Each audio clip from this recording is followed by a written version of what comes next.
स्वागत है आपका आपके अपने YouTube चैनल इनहेल स्टडी पे। मैं मणि प्रकाश। आज हम देखेंगे अलजेब्राइक एक्सप्रेशन का कुछ और पार्ट। अगर दोस्तों आपने पिछला वीडियो नहीं देखा है तो अगर आप चाहते हैं कि अगर पिछला वीडियो देखें तो मैं यहाँ पे आई बटन का लिंक दे रहा हूँ। अगर आप चाहें तो वहाँ पे आई बटन पे जाके आप पिछला वीडियो देख सकते हैं। आज हम देखते हैं कुछ नया बात। अलजेब्रा में कुछ टर्म आते हैं मोनोमियल, बाइनोमियल और ट्राइनोमियल। तो मोनोमियल, बाइनोमियल, ट्राइनोमियल क्या है? तो मोनोमियल जिसके पास एक टर्म होगा उसको हम कहेंगे मोनोमियल एक्सप्रेशन। जैसे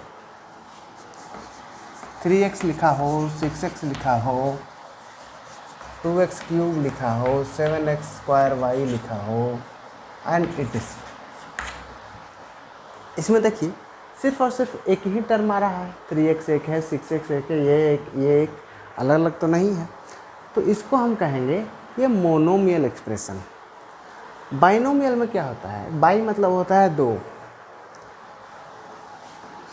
जिसमें दो एक्सप्रेशन आएगा। जैसे x plus y, 7 plus x, 2x square minus 3y square. देखिए ये सारे में दो दो एक्सप्रेशन आ रहे हैं। कांस्टेंट भी है, वेरिएबल भी है। तो ये इन ऐसे ऐसे एक्सप्रेशंस को हम कहेंगे ये बाइनोमियल एक्सप्रेशंस है ना। अब ट्राइनोमियल की बात आती है तो आप खुद से समझ गए होंगे अभी तक कि मोनो मतलब एक होता है तो एक आया, बाइनोमियल मतलब दो होता है तो दो आया, और ट्राइनोमियल मतलब शब्द से ही पता चल रहा है कि तीन होगा तो इसमें तीन आएगा। तो देखिए तीन आएगा तो आप बिल्कुल सही समझ रहे हैं कि इसमें तीन ही आता है, जिसमें तीन टर्म हो। जैसे कि 3x square plus 2x minus 7, a plus B plus C. तीन तीन आ रहा है ना, तीन तीन आ रहा है तो जिसमें तीन आएगा उसको हम कहेंगे ट्राइनोमियल टर्म। तो दोस्तों इतना तो आपको जानकारी के लिए बहुत अच्छी बात पता चली। अब चलते हैं कुछ क्वेश्चंस पे। देखिए जैसे कि 3x दिया हुआ हो और इस पे पावर 2 दिया है तो इसको कहते हैं कोएफिशिएंट,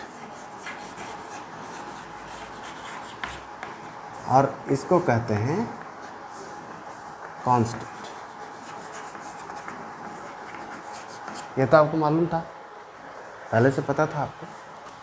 अब देखिए ये तो सिंपल है, सिर्फ वैल्यू पुट करना है क्या? a का वैल्यू यहाँ और b का वैल्यू यहाँ। कैसे?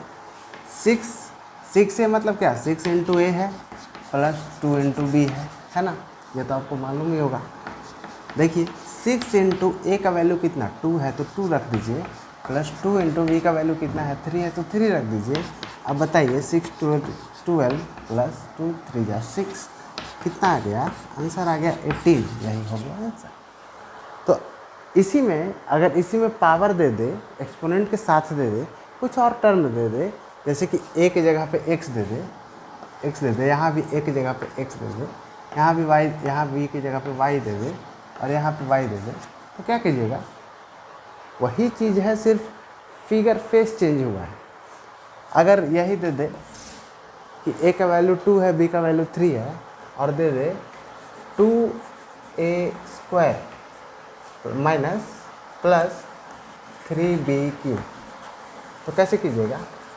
2 इंटू ए स्क्वायर मतलब क्या? 2 का स्क्वायर प्लस 3 इंटू बी का स्क्वायर मतलब 3 का स्क्वायर। ये क्या हो जाएगा? 2 2 जा 4 2 जा 8 प्लस 27 और 27 8 35। ये हो गया आंसर। बस इतना ही है।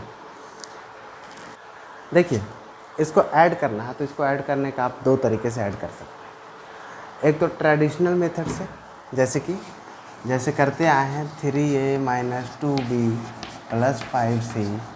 इसके नीचे लिखिएगा जो है a के सामने a, b के सामने b, c के सामने c। 2a plus 5b minus 7c minus a minus b plus c। इसको कर दीजिए ऐड, है ना। ये हो गया ट्रेडिशनल मेथड। अब इसको कैसे कीजिए, देखिए इसके पहले क्या है प्लस है, इसके पहले क्या है माइनस है, इसके पहले क्या है प्लस है, तो प्लस प्लस वाले को एक साथ ऐड कर दीजिए, 5 1 6 आ गया, प्लस 6 6c आएगा, और यहाँ पे क्या आएगा -7c है, तो प्लस 6c -7c। आपने पिछले वीडियो में देखा था कि प्लस माइनस क्या होता था, माइनस होता था। अब माइनस वाला ज़्यादा है तो यहाँ पे क्या आ जाएगा, साइन, साइन आ जाएगा माइनस, और यहाँ पे क्या हो जाएगा सी, सिर्फ सी। 6 में से 7 में से 6 गया कितना, एक ही बचा, और माइनस 7 का ज़्यादा है इसलिए माइनस आ गया। अब इसमें उसी तरह करेंगे, यहाँ भी माइनस बी है, यहाँ -2b है, तो -2b और माइनस बी क्या होता था, जुट जाता था, -2b और माइनस बी तो -3b, और +5b मतलब कि +2b। ठीक है, 3b ये दोनों हो गया माइनस में, और +5b है, तो 3 में से 5 घटाइए कितना होगा, 2 ही तो आएगा प्लस में, यहाँ इसका प्लस वाला ज़्यादा है वैल्यू इसीलिए। अब यहाँ पे देखिए 3 प्लस में 2 प्लस में 3 2 5 माइनस 1, 5 में से 1 गया कितना 4, मतलब कि 4 है। यही हो गया आपका आंसर। ये हो गया ट्रेडिशनल मेथड। आप चाहें तो डायरेक्ट बना सकते हैं। कैसे बना सकते हैं कि देखिए इसमें a है, जिसके पास सेम वेरिएबल है उसको एक साथ कर दीजिए। कैसे कीजिएगा, 3a है प्लस 2a माइनस है, इतना हो गया। अब देखिए क्या है, -2b लिखते जाइए, +5b -b, ठीक है, +5c -7c और +c हो गया, लिख लिए इस तरह से। अब देखिए, अब आपको खुद से कैलकुलेट करना है, +3 + 2 3 2 5 5a -a यानी कि 4a, किस में, प्लस में, 4a लिख लिए।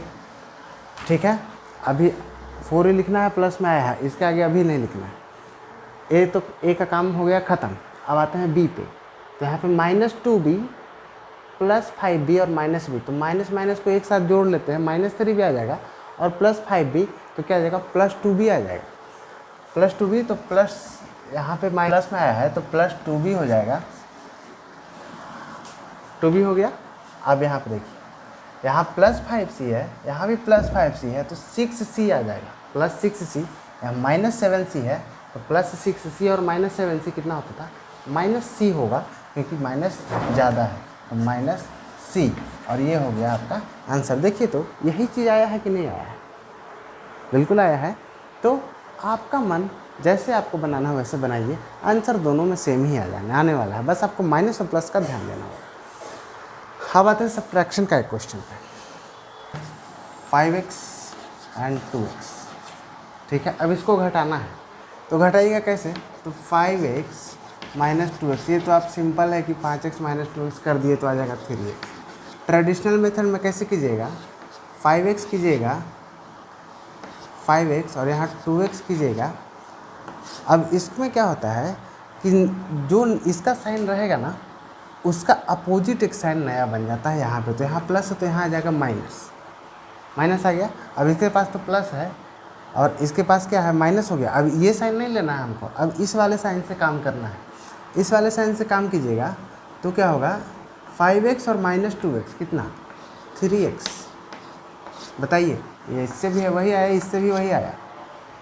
बस आपको ध्यान देना है कि इसमें साइन चेंज होता है भैया, साइन चेंज होता है, मतलब कि अगर ये माइनस रहेगा, ये माइनस के लिए है सिर्फ सब्ट्रैक्शन के लिए, नीचे वाला सिर्फ नीचे वाला ही, चाहे वो प्लस रहे या माइनस रहे, ये फ़र्क नहीं पड़ता है, सिर्फ नीचे वाला ही रहेगा। तो देखिए जैसे कि यही उल्टा रहता तो 2x एंड 5x रहता, 2x और 5x रहता तो क्या करते, 2x - 5x करते, तो 2x में से 5x घटाते तो कितना, 3 तो आता ही, लेकिन इसका माइनस, इसके पहले वाला साइन ज़्यादा है तो यहाँ पे माइनस लग जाता।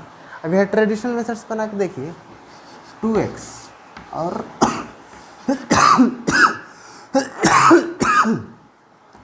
5x, इसके पहले प्लस, इसके पहले प्लस, ठीक है ना। अब क्या करते थे कि सब्ट्रैक्शन में इसका जो साइन रहता था, अगर इसके पहले माइनस रहता तो यहाँ प्लस कर देते, लेकिन यहाँ प्लस है तो यहाँ माइनस कर देंगे।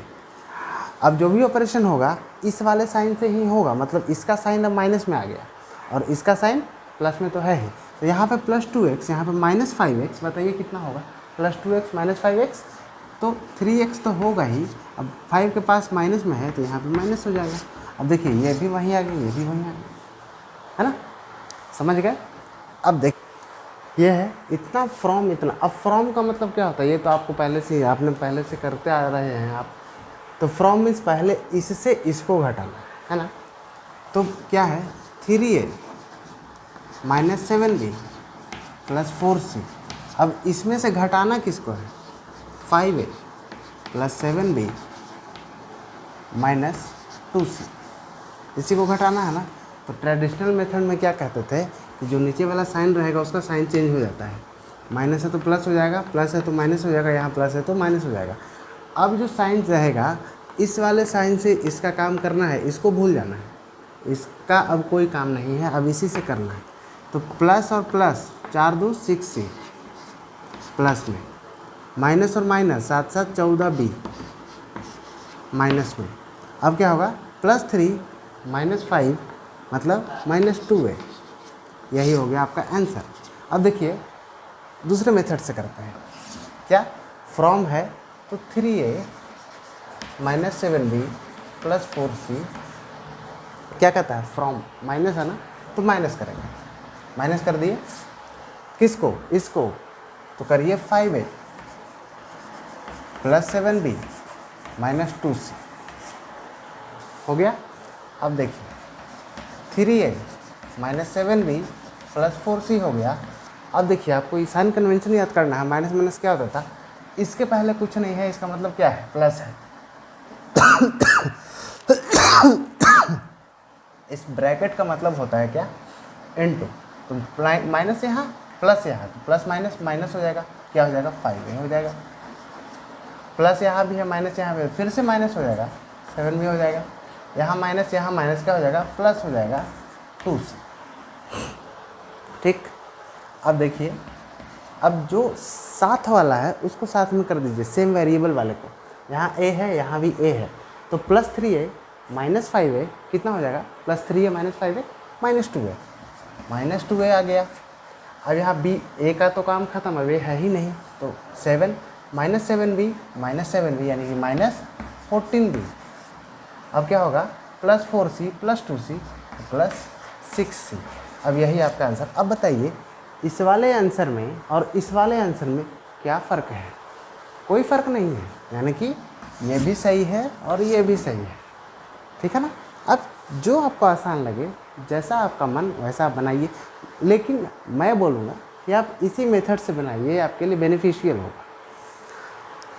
अब क्वेश्चंस में आ जाता है how much greater than, how much less than, तो वो तो आपको सिर्फ और सिर्फ क्वेश्चंस के अनुसार ही चलना है।